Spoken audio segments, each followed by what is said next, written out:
In December 1997, a movie opened to a number that had industry analysts predicting one of the biggest financial disasters in Hollywood history. Reporters were already writing the post-mortem. That movie went on to become the highest-grossing film ever made at the time. If opening weekend really decided everything, Titanic should have been a footnote. Instead, it became proof that the rule everyone in Hollywood still repeats is wrong more often than people admit. Here's the number that started the panic. Titanic opened to about $28 million domestically. For a film that cost roughly $200 million to make, at the time, the most expensive movie ever produced, that opening was seen as, at best, underwhelming. So why didn't the story end there, the way it does for almost every other expensive movie with a soft opening? By late 1997, Titanic had already become a punchline before anyone saw it. The budget had ballooned so far past its original estimate that 20th Century Fox brought in Paramount just to split the financial risk. The release date got pushed back from summer to December. In the industry, a delay like that is almost always read as a studio quietly admitting the movie isn't ready or isn't good. Trade papers ran headlines guessing how many hundreds of millions the studios were about to lose. And then the movie opened to $28.6 million. A solid number for most films, but nowhere near what a movie that expensive was supposed to need to survive. But here's what nobody in that first weekend saw coming. Titanic didn't drop the following week the way big-budget films almost always do. It didn't drop the week after that either, or the month after that. For 15 consecutive weekends, Titanic stayed the #1 movie in America. A run so long, it's still one of the strangest anomalies in box office history.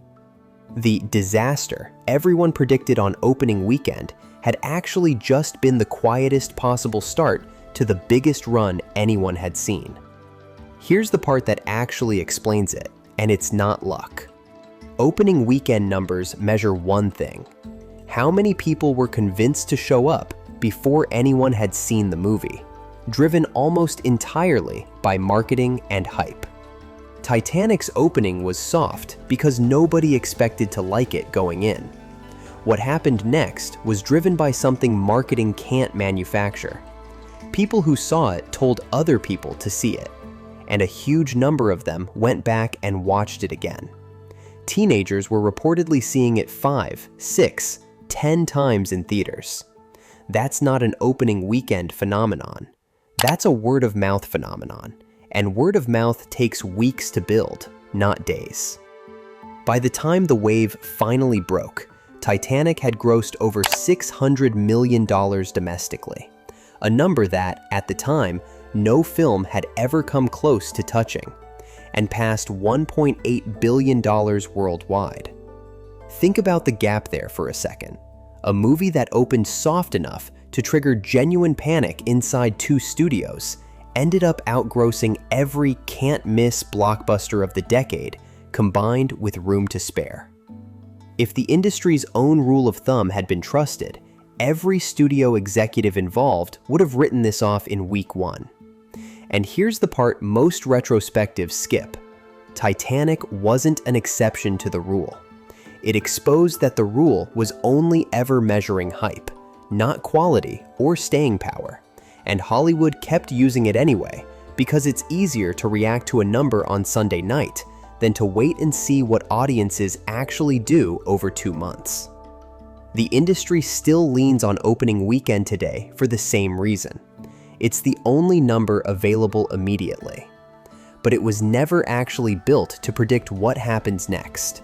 It was only ever built to predict how good the trailer was.